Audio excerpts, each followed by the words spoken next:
But the moment I saw that shove on Angel Reese by Caitlin Clark during the Sky game against the Fever, by the way, Tyrese Halliburton and a bunch of guys in there watching as well. Boy, I thought we've got fodder because we just love watching these two go at it. Was the reaction really that necessary to a basic basketball play? I would say probably not, considering there was a shove in the back prior to that. Yeah, exactly. Before. Caitlin Clark and Angel Reese kind of sounds a little bit like the conversation you just had about wanting the spotlight. This is what I said about it, and I love it. I want to see them going at it. I want to see them playing physical. I want to keep this racist crap off the court where it belongs. Some jamoke wants to talk like that, then go home. I don't want to hear it. The moment Stephen A. Smith declared that this isn't a rivalry sent a shock through the WNBA discourse. His argument, when one player's team is getting outclassed by 35 points, the term rivalry becomes a stretch. That shot wasn't just aimed at Angel Reese. It was a line in the sand between hype and dominance. While Reese has publicly embraced her role as the bad guy, framing it as a moment of cultural impact, analysts argue the attention she commands is inseparable from Caitlin Clark's shadow. WNBA is moving upwards. Both of those young ladies are going to be incredible contributors to the product and the brand. The fan base should continue to love the WNBA and support the WNBA as we all do. Caitlin Clark and Angel Reese have taken over the airwaves when it comes to the WNBA, and it's great to have them back in play. Nice to have the WNBA back in season. As the noise around their interactions grows louder, so does the question, is this really about competition or about two radically different approaches to visibility and legacy in women's basketball? And as both players carve out contrasting roles in this narrative, one thing is clear. This story is no longer just about the scoreboard. Before the real unraveling begins, make sure to subscribe and drop a comment. Is this a rivalry or just a reflection of who gets to own the spotlight? Caitlin Clark isn't simply breaking records. She's redefining what dominance looks like in women's basketball. Angel Reese, when she is under the hoop, no one's going to get that ball out of her hands. And Caitlin Clark put up a triple-double in her first game of the year in season. Good Lord, watch these two women dominate and get your stupid opinions off the court, because nobody wants to hear them. Her rise isn't built on viral moments or confrontational theatrics. It's rooted in relentless scoring, pinpoint vision, and ice-cold execution under pressure. Analysts from Stephen A. Smith to Dan Patrick point to Clark's ability to control games in ways rarely seen, not just at the college level, but across the sport entirely. Clark shattered the NCAA scoring record and carried Iowa to back-to-back deep tournament runs with a blend of poise and power that made her feel more like a seasoned pro than a collegiate star. What separates her isn't just her numbers, it's how she makes everything around her look effortless. Secondly, as much as we love Angel Reese because she is special, she's not Caitlin Clark as a player. Caitlin Clark is on a different level. We just have to own that. Angel Reese can rebound the basketball. She's a damn good player. She's got a bright future in the WNBA, but Caitlin Clark is next level. Whether it's threading no-look passes or draining step-back threes from NBA range, Clark doesn't just play the game, she elevates it. This isn't just about one player's stats. It's about witnessing a generational talent reshaping the expectations of what's possible on a basketball court. Angel Reese's name became a household one not through a steady climb of game-to-game brilliance, but through a single moment that dominated headlines. And this has been since Angel Reese. Since Angel Reese started showing off the ring to Caitlin Clark and saying, I got the ring and what do you have? There's been just, those two have been chippy. Anytime you mention those two, it brings out the absolute worst. The worst. In social media, and it's, almost like you don't even want to touch it sometimes. Her now iconic "You Can't See Me" gesture during the NCAA championship game wasn't just a reaction, it was a spark. It transformed her from a strong collegiate player into a viral figure overnight. But that same moment has divided analysts. While some see her as a bold new face of the game, others argue that her fame is riding shotgun to Caitlin Clark's trajectory. Stephen A. Smith has repeatedly suggested that much of Reese's visibility stems not from her basketball output, but from her proximity to Clark and the narrative that followed. Or Angel Reese's popularity in large part is attributed to her behavior towards Caitlin Clark. Because when Caitlin Clark was busy taunting opponents a couple of years back before LSU smacked Iowa around in the national championship game or so, it was Angel Reese that was clapping back at Caitlin Clark once it was Caitlin Clark's turn to have her comeuppance.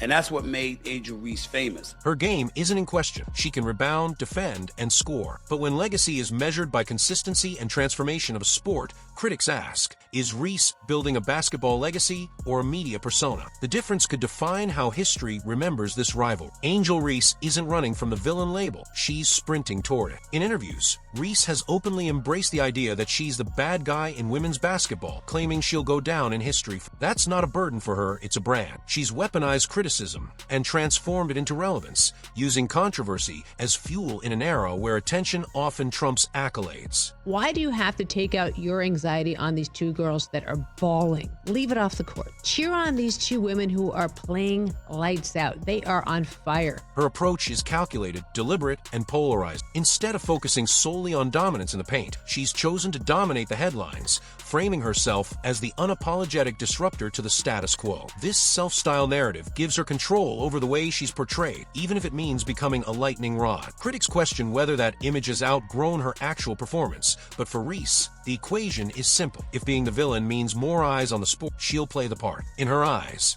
she's not the distraction. She's the reason people are watching. Dan Patrick didn't mince words when he addressed the sudden explosion of interest in the WNBA. He credits one player, Caitlin Clark. According to Patrick, the league's ratings bump, social media buzz, and ticket sales aren't a coincidence. They're a direct result of Clark's arrival. Respect the fact that these women are playing at the highest level.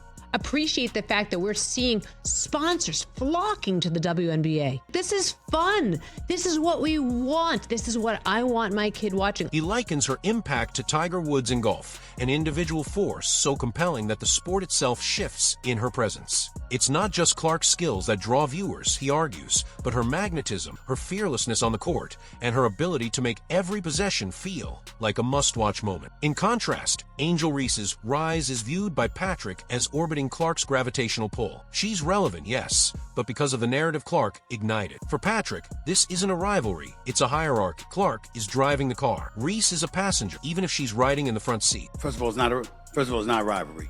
Not when you lose about 35 points. That's true. It's not rivalry. Indiana Fever's on a different level than the Chicago Sky. Let's get that out the way.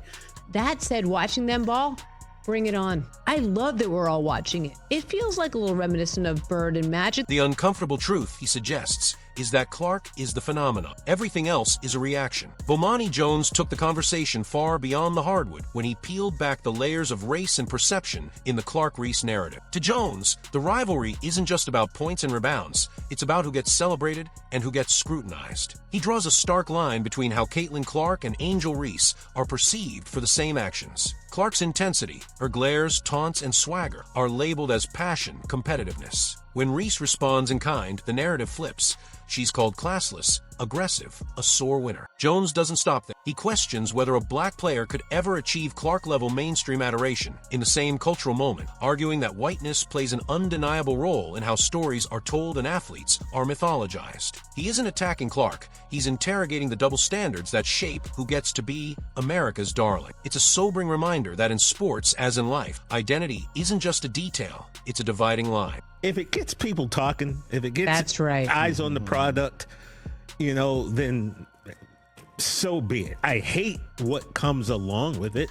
I hate reading the comments to the point where I just don't even bother with a lot of these stories because I know what's being said and the names, and it's very weighted towards one side, the vitriol and the hate.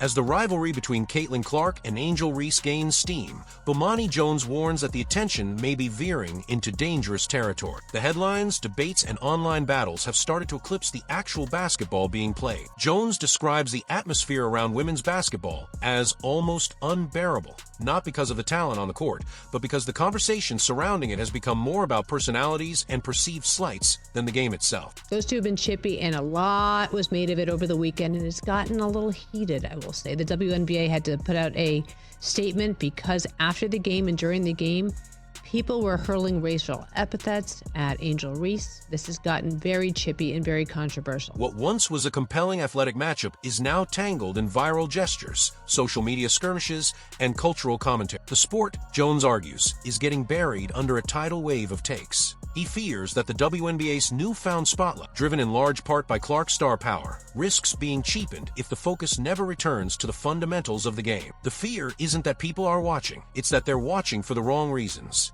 And racial animus exists in this world. And to a lot of white people out there, I've said this on many, many occasions. If you're not one of them no good bastards that would do something like that, feel something like that, say something like that, nobody's talking about you. Don't personalize it and embrace it as if black folks and other folks are lumping you with them. Physicality is part of basketball. Had there been 2 other women involved in this, in the game after this, you wouldn't even be talking about this. But because it was those 2, everything gets blown up. The magnifying glass is a little bit placed over anything the 2 of them do. After the game, both women said it was a basketball call, and they buried it, and they're going to move on. Yes, there's a history here. Yes, these 2 women have been at each other on and off the court like little barbs, but this is called a rivalry, and it's okay. The basketball gets lost when the story becomes the spectacle. The rivalry between Caitlin Clark and Angel Reese didn't just light up the scoreboard, it ignited social media like wildfire. But what should have been celebrated as a fiery display of competitive spirit quickly turned into a battleground of double standards. One moment captures it all. Clark's now famous walkaway glare was praised as icy and iconic, a mark of killer instinct. Yet when Reese answered with her own "you can't see me" gesture, she was lambasted as disrespectful and out of line. The message from fans and media was clear. Even when the actions are the same, the reception isn't. So leave the jamokes at home. You got an opinion, I don't want to hear it. If it's crap and if it's racial, nobody wants to hear it out of your big mouth. These moments didn't just create talking points. They revealed fault lines in how athletes are judged based on race, demeanor, and the narratives that precede. On platforms like Twitter and TikTok, support for one player is often twisted into hatred for the other. The result? A toxic digital space where every highlight becomes a flashpoint and basketball becomes secondary to outrage. Now, Angel Reese experienced vitriol thereafter. It was tough for her to deal with, as she articulated, and that's unfortunate because we got some no-good-ass people in this world. And their definition of happiness is bringing you down to the level of misery they experience through every day. And so that's unfortunate. Beneath the surface of every viral moment and heated exchange, a more strategic narrative begins to emerge. One that suggests Angel Reese isn't just reacting to controversy, but orchestrating. Observers have started to question whether the villain role she's embraced is actually a calculated masterstroke. In a league where even top-tier players earn far less than their male counterparts, brand power matters. Nil deals and media attention can often be more lucrative than a stat line, and Reese seems to know this. She's turned criticism into currency, leaning into every headline and meme with deliberate force. When asked about the backlash, she's unfazed, pointing out that the attention, good or bad, keeps women's basketball in the spotlight. It's not just about being liked, it's about being remembered. In an era where visibility is value, Reese may be playing a different kind of game, one where every booze is a paycheck and every viral tweet is brand equity. The scoreboard may not tell the full story, but her bank account might. In the end, whether viewed as rivals, opposites, or co-conspirators in the evolution of women's basketball, Caitlin Clark and Angel Reese have forced the sport into a new era. Clark's unmatched on-court brilliance has shattered records and expectations, elevating the game's visibility through sheer performance. Meanwhile, Reese's unapologetic defiance and media savvy have challenged the way fans engage with the players themselves.